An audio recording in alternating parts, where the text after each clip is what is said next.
Hey everyone, thanks for spending some of your time today here on Shaun Proulx Media, and I've been looking forward to this conversation since I got a book called Dealing with Addiction, Why the 20th Century Was Wrong. It's a manifesto, it's a proclamation, and it's written by my guest, Peter Ferentzy. He is a PhD and a crackhead, and I I love your balls just putting it out there because you so put it out there in your wonderful new book that I picked up and couldn't put down.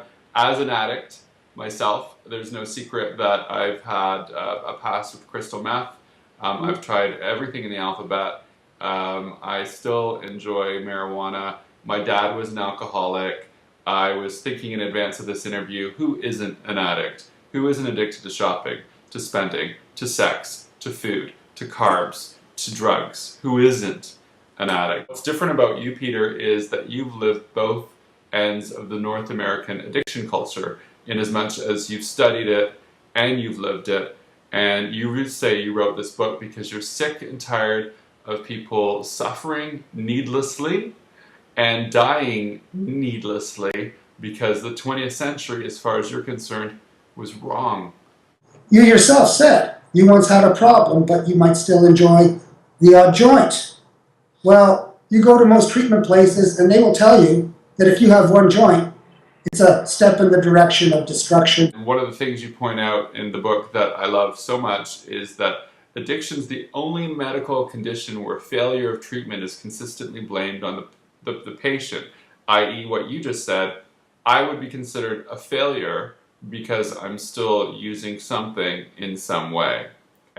With respect to a pure abstinence principle, as we become more and more aware of assorted behavioral addictions, as you mentioned, who isn't addicted to something?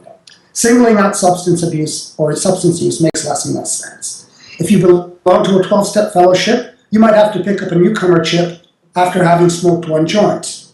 Whereas your friend, who may have just gambled away the family fortune, or who can't stop acting out sexually, could still be celebrating clean time.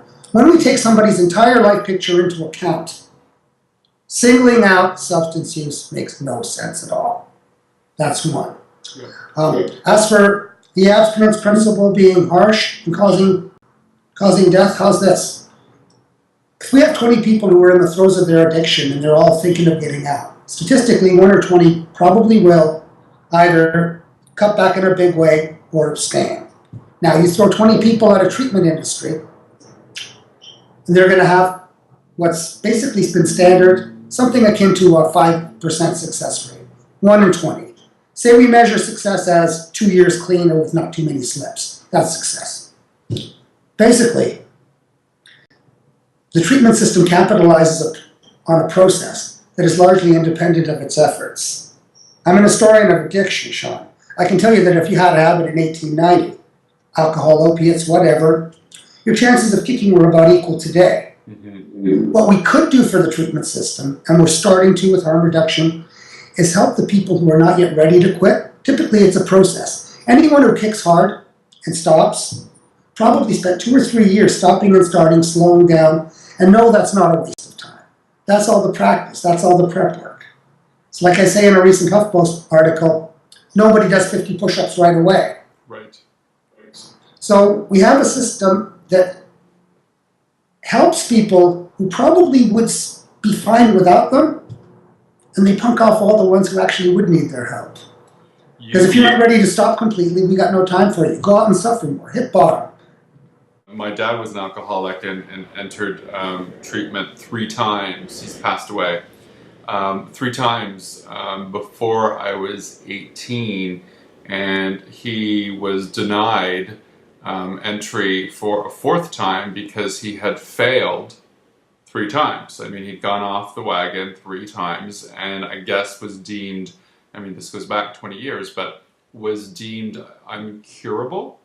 As in, and I thought a lot about this in your book because of the idea where you say addiction is the only medical condition where failure of treatment is consistently blamed on the patient. And it's interesting to me to think back on my dad's plight and to realize, yeah, he was at fault in their eyes for not staying on the wagon, when really at the end of the day, it's the system that's kind of at fault. And there isn't any other disease where someone would be blamed. No doctor, you bring this up, no doctor, no politician would dare suggest to any other disadvantaged group that it's necessary to hit bottom to improve, and that if you quit, it's your own damn fault. If you don't quit, rather, that it's your own damn fault. We have in place a belief in so-called infallible programs, whether it's in the grassroots 12-step world or even in many treatment cultures. The program doesn't fail, you fail the program. And there's a lot of circular reasoning to that. I mean, let's say you do what they're telling you to do, and you start to slip. There will obviously be some kind of absence in your so-called program, which they can then identify. With hindsight, whoever stayed clean must have done the program. Whoever did not must have shirked. And with hindsight, you can always justify that point of view. There's a ton of circular reasoning going on. Right. Realistically, people, when they get better, it has far more to do with timing and with social support than with any so-called program of recovery. And what we've learned more recently about depression can help with this. For the longest time, pop psychologists and serious psychiatrists were taking credit for alleviating cases of depression. They tried, okay, I'm not putting down their efforts. But then when the depression came back, obviously so-and-so was said to not be doing whatever he or she had been doing. Guess what? We've learned a lot about how depression can be cyclical. So when you got better, it's not because of the shrink. When you got worse, it's not because you did anything wrong. With that understanding, we can work inside that depressive relapse and help somebody to mitigate the effects. But if we're hell-bent on believing that if you're depressed, it's because it's your fault, that person is going to be lost. Today we know better. When our dealings with mental illness, we've come a long way, and we know that when somebody slides back into a depression, it's not necessarily because he or she was irresponsible and ought to suck it up. We have not yet made that move with addictions. But all the evidence is out there that addiction has patterns, timing, it has a trajectory. It does what it does. What you remind me of in your book, and as I read this, and I'm 43, so I've seen a large chunk of the disease known as HIV/AIDS. I'm a gay man. I've seen it in the community. One of the biggest battles in and around that disease has been stigmatizing people who are HIV positive, and I mean lumped in with decisions made sexually, lumped in with drug use, and it's just been a devastating thing for people. And I find that this kind of argument you make makes me realize, and I think about my dad again, for example, how stigmatizing this whole idea that has been alive in addiction treatment throughout the 20th century actually really was. Imagine my dad being turned away when he was trying to seek help again for his addiction. How humiliating is that? How degrading is that? How deflating is that? And who in hell wouldn't turn back to the needle, the bottle, the pipe, the whatever? And you call, because I mentioned gays, you call for addicts to find a political center like the gay community has. Yes, I mean, well, I learned a lot from the gay community, and I learned a lot from my favorite rapper, Ice-T. Now, about 20 years ago, when some people started to identify as queer, and when Ice-T started to use the N-word, right, I started to think, yeah, I'm a crackhead. I'm going to step up and call myself that. Oh, no. So here's the debt. Now, first of all, you mentioned HIV. That's important. I want you to think about this. I have two more things to say, so please let me go 1 and 2. This is 1. If we want to see what's wrong with the 20th century approach to addiction, think of the linchpin, the jugular, as the ideology of hitting bottom. It involves a punishing attitude. If you are not ready to quit, you haven't suffered enough. Evidence has shown time again that people are more likely to quit in response to something positive than to tragedy. Sorry, that's just the evidence. Take 2 smokers. The one going through a divorce is less likely to kick than the one who's happily married, that kind of thing. But they don't want to hear it. So, if so-and-so isn't ready to kick, so-and-so might be up for a beating, a rape, HIV, and they'll shake their heads sadly and say, well, if that's what it takes, I guess that's what it takes. No, bullshit. Nobody's going to become less likely to use drugs because he or she just picked up a HIV virus. Nobody. Okay? That's a good reason to start getting high 24/7, isn't it? I mean, get real. And every study has shown. I mean, I lost 2 friends to drug addiction, to overdose, and I recently wrote an article on Amy Winehouse. The Huffington Post asked me to, and I talk about her song. She doesn't want to go to rehab, and I don't really know why Amy didn't want to. But I can talk about these 2 girls. They were working girls doing tricks and stuff. They've got a system that tells them, if you're not ready to kick, it's because you haven't hit bottom. Now, Shaun, for these women, that bottom will entail physical assault, sexual assault.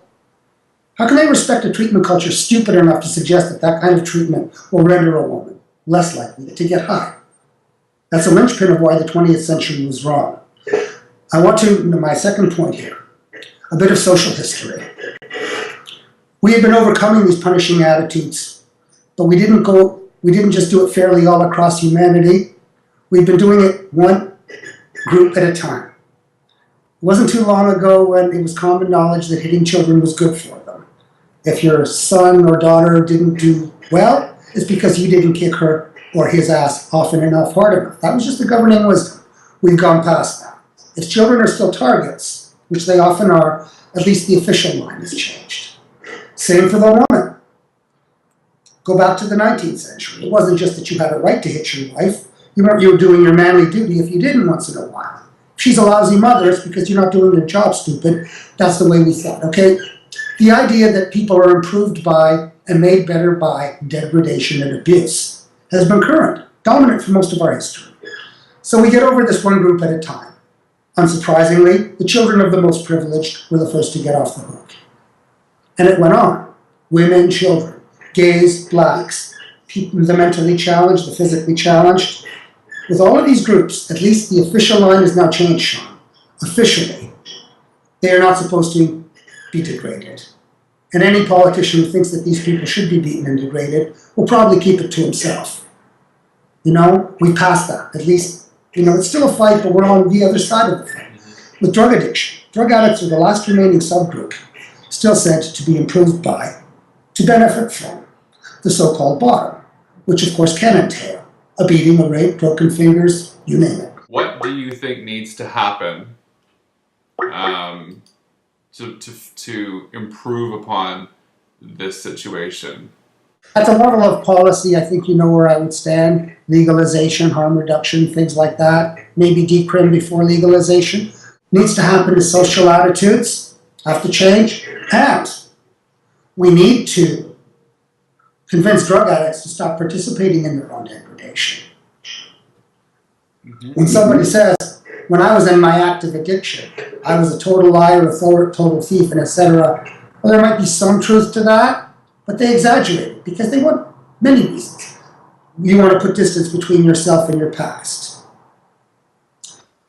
You want to perhaps put yourself down so that the rest of society doesn't have to. But when we start saying things like that about ourselves, or when we say things like, you can't con a con, which basically means that only an addict can understand another addict, well, let's get real. Anybody can be conned. We have a caricature of what the drug addict must be that was born largely in the late 19th and early 20th centuries.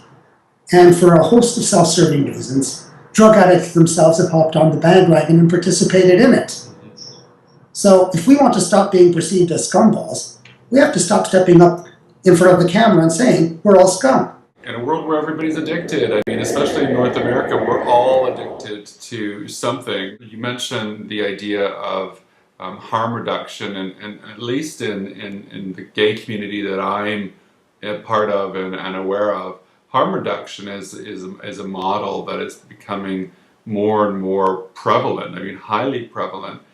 But from your viewpoint, looking at things the way you do, are you feeling that that's something that needs to be more common in the mainstream?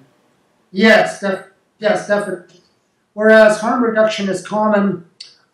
People who are on the front lines, people who understand the situation, social workers, people like that, are typically more progressive. But talk to our Prime Minister or the Mayor of Toronto, No. some of the journalists, and to some of the people in the public. It's a different attitude. Harm reduction is all fine and good, but let's start with the obvious. For example, treating homosexuals fairly back in the day was nice if you started to. But I mean, the bottom line had to be that gay sex was legal and not a crime. Right now, they can throw you in jail just for using drugs in a harmless fashion. The harm reduction is a part of it. It's an extension of a good attitude. And it has a habit of chipping away at the logic of punitive prohibition, doesn't it? When you offer somebody a clean needle, you're helping that person get it. Well, so what? At least you're saving that person and a lot of others from infection. You see, we're in a very cosmopolitan center. We're in Toronto. Go to different parts of northern Ontario and elsewhere, it's not the same. I recently spoke to a crack-addicted woman from New Brunswick.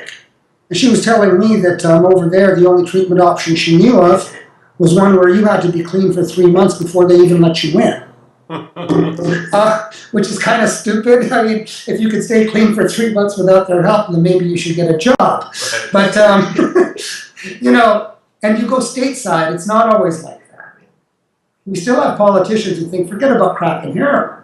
We still have politicians around who believe sincerely that you should go to jail just for smoking one little joint. You wrote your book, and you chose to write it in a tone that was pissed off, angry, fed up, and over it. It was after I watched somebody removed from life support that I knew I was going to make such a move. That was just over a year ago. I want to say thank you for your angry tone. More importantly, your ideas are so well expressed, and your ideas are leading edge. And I think that this book that you wrote, Peter, will make a lot of other people take their thoughts further on the issue of addiction than they knew that they could go. And so I want to say thanks for your time today, and I want to say thank you for this. And again, I can't recommend it enough to anybody with any kind of addiction issue, their own or someone that they know in their lives, because it's a good wake-up call, and congratulations to you. Thank you. I also want to thank you for having me, for the kind words.